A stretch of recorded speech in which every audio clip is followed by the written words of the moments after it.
The gospel lesson for this Sunday is from St. Mark's Gospel, the 6th chapter. I'm going to start reading at verse 30. The disciples gathered around Jesus and told him all that they had done and taught while they were on a separate mission. He said to them, "Come away to a deserted place all by yourselves and rest a while." For many were coming and going, and they had no leisure even to eat. And when they went away in the boat to a deserted place by themselves, now many saw them going and recognized them, and they hurried there on foot from all the towns and arrived ahead of the disciples. And as Jesus went ashore, he saw a great crowd, and he had compassion for them, because they were like sheep without a shepherd. And he began to teach them many things. Then when it grew late, his disciples came to him and said, "This is a deserted place, and the hour is now very late. Send them all away, so that they may go into the surrounding country and villages and buy themselves something to eat." But he answered them, "You give them something to eat." The disciples said to him, "Are we going to go and buy 200 denarii worth of bread and give it to them to eat?" And he said to them, "How many loaves have you? Go and see." And when they found out, they said, 5 and 2 fish. And then he ordered them to get all the people to sit down in groups on the green grass. So they sat down in groups of hundreds and fifties. And taking the 5 loaves and the 2 fish, he looked up to heaven and blessed and broke the loaves and gave them to the disciples to set before the people. Now I'm skipping down to verse 53. And when they had crossed over, they came to land at Gennesaret and moored the boat. And when they got out of the boat, people at once recognized Jesus, and they rushed around him. The whole region began to bring the sick on mats to wherever they heard he was. And wherever he went, into villages or cities or farms, they laid the sick in the marketplaces and begged him that they might touch even the fringe of his cloak. And all who touched him were healed. Here ends the gospel.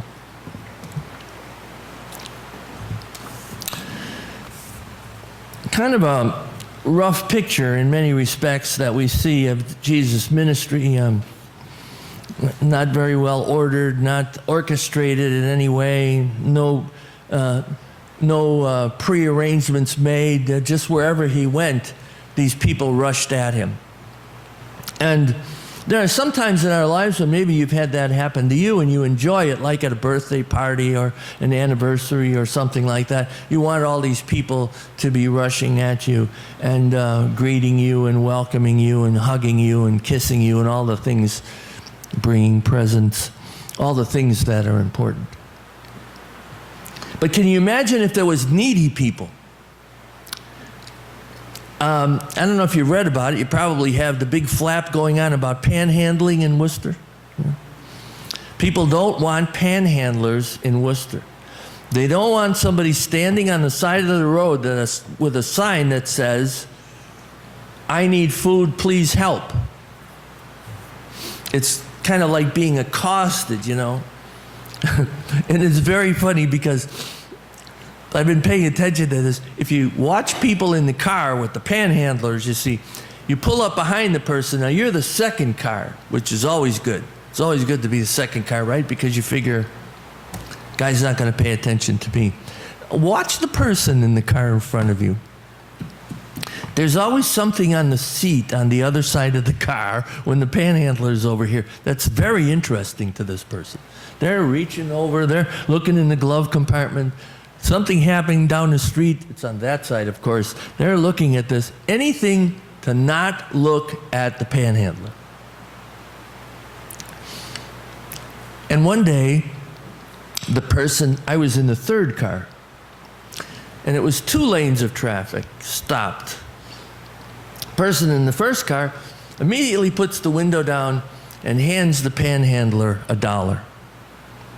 The people over here, and the people over here in the second car, I'm in the third car, they're all going, What's wrong? I was interpreting this. What's wrong with this guy? Handing money to these panhandlers. They won't go away then. They'll always be here.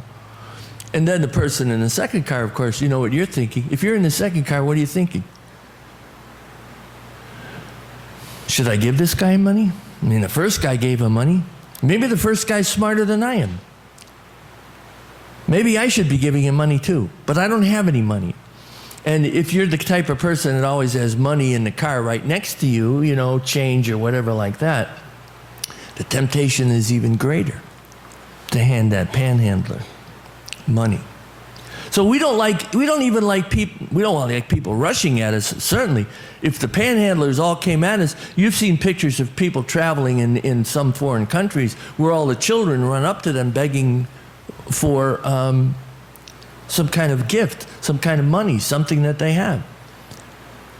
None of us would like that very much. And this is the picture we see with Jesus. And we would say to ourselves, well, what can I do with all these people that are coming towards me for help? What could I possibly do? And it's very much the same response as you're probably making today and I'm making today about these world events we see, about this tragedy in Denver. What can we do? One reporter who I heard on the public radio that they interviewed about the movie shooting had also covered the Columbine shooting. And they wanted to specially talk to him because he had been there at Columbine and saw the school shooting. Now he's seen the movie shooting. So what insight does he have? Did he learn anything from this, or does he know something special that we could be talking about when this tragedy happens? Because we want to know something here. What happens here? Can anything be done about our ability to create some kind of situation where innocent people, are killed? And it's not only what can we do, which is an easier question, but it's what can you do? What can you do? Because let's face it, when the push comes to shove, the ultimate question for me is about me. And it's about you, for you.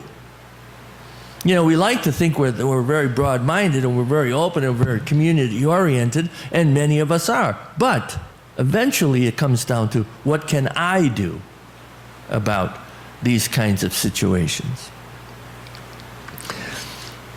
And most of us would say, it's only me. I'm a small person. We say that as a church. We can't do that much. We're a small church. There's an old African saying that says, if you think you are too small to make a difference, try spending a night in a closed room with a mosquito. And C.S. Lewis once said, there are no ordinary people. You have never talked to a mere mortal. That's quite something to think about. There are no ordinary people. Lewis, of course, was a very faithful Christian man, written many books. You've never talked to a mere mortal. See, these are sayings, like the sayings of Jesus, to change our way of thinking, our way of answering, what can I do? The gospel story, when you read this story and you read through the whole thing a couple of times, you say, this is like a prescription for burnout. If you were in psychological training and they gave you a case study and they said, well, what would be one of the results for Jesus and his disciples given this picture you just read? Boy, they're going to get burned out. You can't just constantly be waiting on people's needs. When I was at the school for 18 years. I would say conservatively in 18 years, we went through more than 100 social workers. More than 100 social workers. The social workers would come, they would get involved in the cases, they would start to get into the girls' lives, they would read the files, they would counsel with the family, and they would get overwhelmed by the problems. You know, when you go in day and you talk to parents who are absolutely horrible people, I'm not talking about people who just made a few mistakes. I'm talking about horrible people. who actively hate their children. And you look at this and you say, how can this possibly be? It gets to the point for a lot of social workers, they just became burnt out. And I think at one time in the industry, social work had a life of about 2 years. You got a job with an agency, and you were there for 2 years with this kind of clientele, dysfunctional families, emotionally disturbed children. You had about a 2-year span. The needs were unending needs. And so you'd say to yourself at night, what can I do? What can I do to help this family? This parent I told the kids about here, help her out, will you? She's really stupid. What can you do with a person like that? Believed it. Thought that was absolutely who his daughter was. A stupid child. These people are coming to Jesus like this, you know. They're following Jesus and his disciples. And when you're following somebody around like that, you have expectations, and those expectations are the ones that motivate you and drive you. You have expectations about life. Everyone in this room has some expectations about life that are not being met. I have them. And that drives us to do something about it, or to achieve something, or get something, or be somewhere, whether we can actually accomplish that or not. So the disciples are overwhelmed by these people, these countless expectations. Now, some of them may have been obvious. You know, I can see obvious expectations with a lot of people. Person comes obviously in tears and tells you about a tragedy. Their expectations, their desires, their needs are obvious. The people who came to Jesus who were maimed or sick or all these other kinds of things that are described in Scripture, that was obvious. But so many people came to Jesus and their needs were not so obvious. Just like I would bet you have had the experience I've had in my life. We get the feeling that something is missing in life. We need something, but we don't know what it is. It's not obvious. And so then what do we do? Jesus sees this. That's why this line is put in there. They looked like sheep without a shepherd. They had no direction. They were wandering in life, in other words. Jesus looks at these people and says, what can I do? When I looked at these parents who called their daughters stupid, I thought to myself, they don't have a grip on anything. They don't understand the basic thing about being a parent. They don't understand the basic thing about love. They don't understand the basic thing about the potential of every child, about the human dignity that everybody requires. And at the same time, Jesus knew that his disciples needed some rest. They were just looking to get away. But everywhere they went, the people were waiting. And so Jesus stopped and taught them. When the disciples looked at the people, if this was the cover of a puzzle, what that cover said to the disciples, what they saw was a huge problem. What Jesus saw was an opportunity to tell people about God's resources, about what God can do. And so when they said to Jesus, tell them to go away and get some food. You know, it's time now. You've been at this for a little while. It's getting dark. Go away. Tell them to go away and get some food for themselves. In the most simplest terms, they're saying to Jesus, you do something about this group. You do something. You show us something. You take care of this. And of course, Jesus, in his very wonderful manner, doesn't give them the answer they want to hear. Always something to take note of in these scriptural stories. Does Jesus answer the question? Does he give them the answer they want to hear? And usually the answer is no, he doesn't. He says to them, you give them something to eat. You give them something to eat. You do something. It's kind of an amazing thing.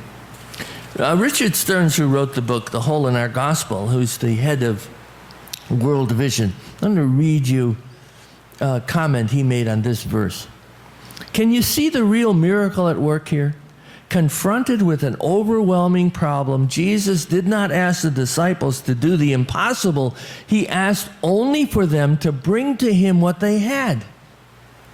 He then multiplied the small offering and used it to do the impossible. The principle here is so very important for those of us who are overwhelmed with the immensity of human suffering and need in our world.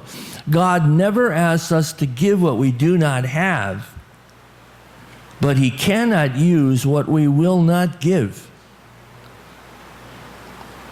It's a wonderful sentence. God never asks us to give what we do not have, but he cannot use what we will not give. In this gospel story, in Matthew's gospel, the 5 loaves and the 2 fishes came from a little boy. When they asked about food, this little boy brought his basket forward and offered it. It's not in Mark's rendition of the story, but it's in Matthew's. And so this one person offered his piece of a puzzle. And it wasn't the whole puzzle, just his piece of a puzzle. And then we are told that God multiplied it, and more pieces fell into place.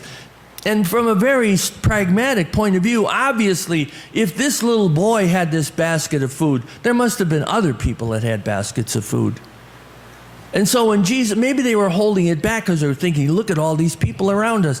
You know, if you came here with your tuna fish sandwich and your potato chips and one of Linda's brownies, and that was all you had, you're not sharing that with anybody else, you know, because look at all these people here.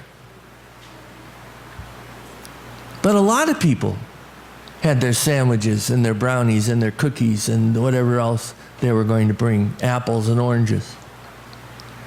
And so when the process started, when Jesus asked God to intervene into this process, all the pieces fell into place.